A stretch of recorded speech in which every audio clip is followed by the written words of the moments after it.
Baik, terima kasih banyak. Mohon izin Pak Kapus, Pak Dirjen untuk memaparkan materi yang saya sudah persiapkan tentang sinergi pembelajaran dalam kondisi khusus.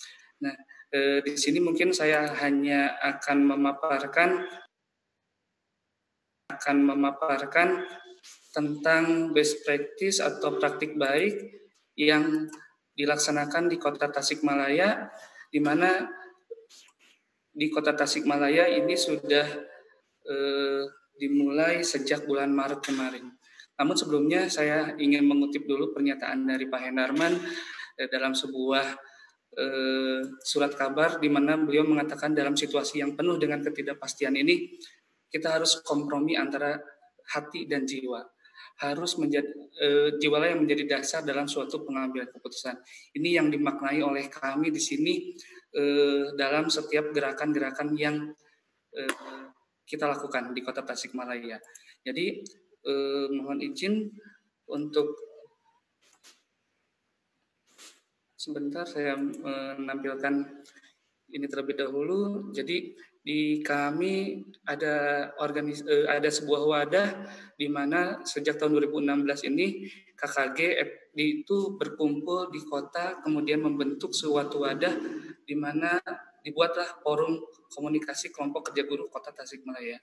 Sejak 2016 kami konsisten untuk menjalankan amanah dari Permendikbud RB nomor 16 tahun 2009, di mana kewajiban guru lah untuk mengembangkan dirinya. Makanya dari sejak tahun 2016 ini kami konsisten untuk membantu pengembangan diri guru. Nah, ketika tahun 2019 kemarin arahan dari Dinas Pendidikan kami bahwa kita masih banyak ketertinggalan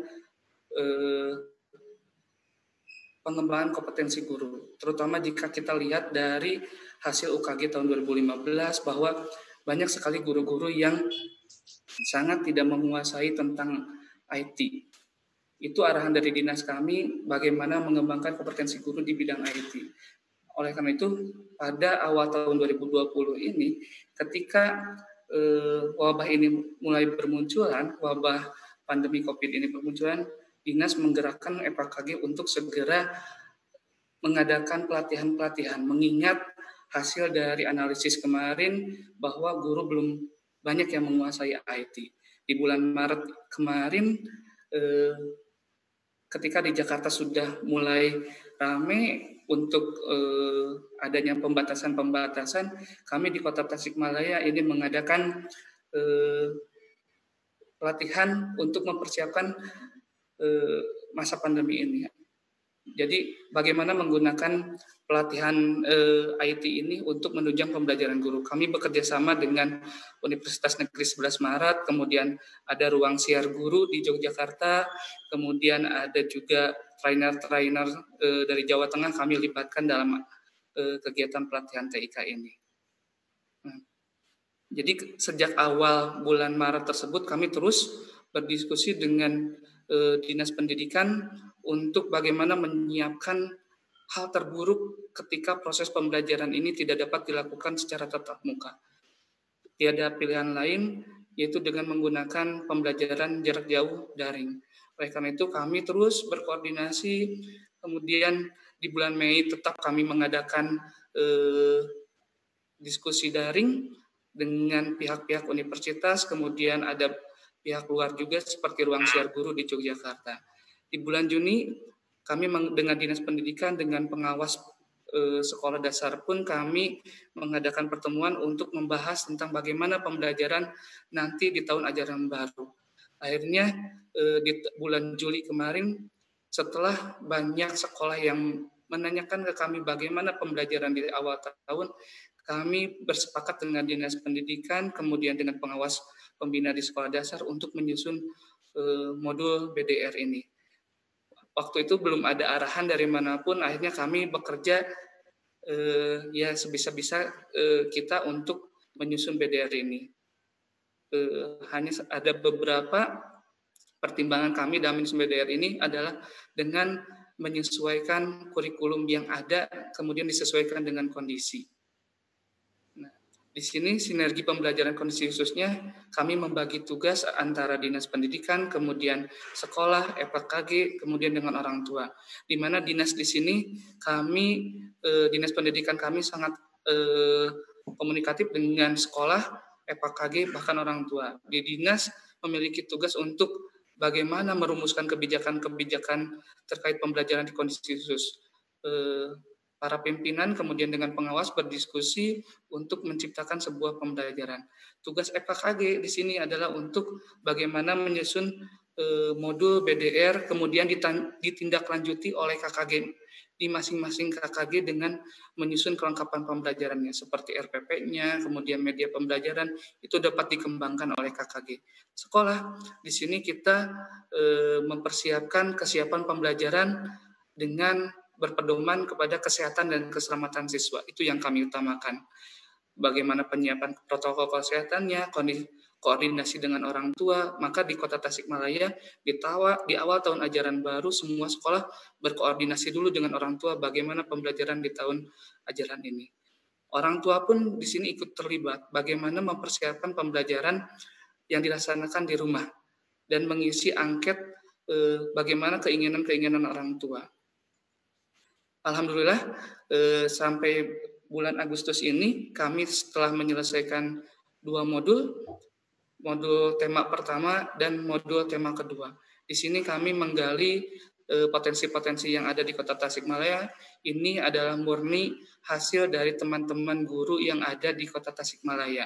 Kami belajar sambil meraba-raba lah bagaimana modul yang bisa digunakan. Langkah-langkahnya pun cukup simpel. Jadi kami menganalisis kompetensi dasar yang menurut kami esensial yang harus disampaikan kepada siswa. Kemudian setelah kompetensi dasar tersebut terpilih, maka kami oleh masing-masing tim kelas itu akan dibuat modul-modulnya. Setelah selesai, kami akan berkoordinasi dengan pengawas ataupun tim untuk menganalisis apakah modul ini sudah baik atau belum, kemudian diberikan perbaikan. Dan diakhiri oleh finalisasi oleh tim inti dan tim layout. Ini kriteria pemilihan kompetensi dasar kami itu yang pertama adalah, yang terpenting adalah menyederhanakan pembelajaran karena berdasarkan hasil analisis semester terakhir, semester 2 tahun pelajaran sebelumnya, banyak sekali orang tua yang keberatan tentang pembelajaran di masa pandemi dari bulan Maret sampai Juni ini. Oleh karena itu kami memfokuskan menyederhanakan pembelajaran. Kemudian bagaimana kecakapan hidup dapat diterapkan. Kemudian yang ketiga adalah sikap dan karakter siswa. Yang keempat adalah pelibatan orang tua. Dan yang kelima ini yang paling penting adalah mudah dilaksanakan oleh siswa dan orang tua ketika proses pembelajaran di rumah.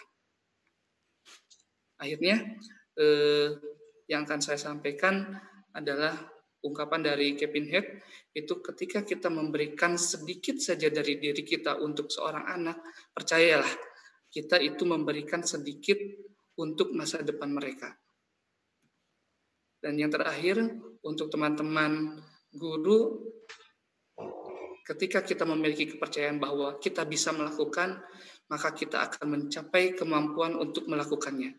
Meskipun pada awalnya kita tidak memiliki kapasitas tersebut. Itu dari ungkapan dari Mahatma Gandhi. Itu saja mungkin banyak yang dapat saya sampaikan. Saya kembalikan kepada banyak.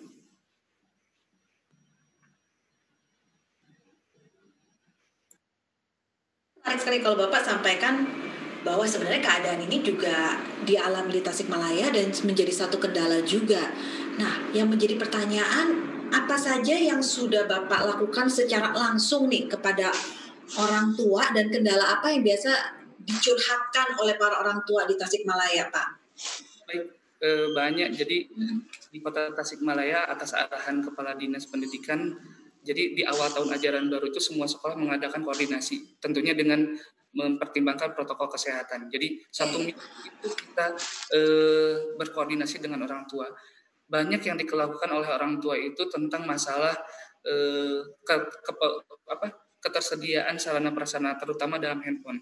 Di kami, walaupun Kota Tasikmalaya masih ada daerah yang sangat sulit sinyal, handphone. Kemudian ada juga orang tua tuh yang mengeluhkan ketika satu handphone itu orang tua gunakan untuk mereka bekerja, kemudian anak juga harus menggunakan. Ada lagi yang lebih parah ketika satu handphone itu digunakan oleh 3 orang anaknya. Yang satu anaknya kelas 6, yang satu lagi kelas 4, yang satu lagi kelas 1. Semuanya harus menggunakan fasilitas handphone. Akhirnya dari situlah kita berdiskusi bagaimana memecahkan masalah-masalah tersebut. Gitu.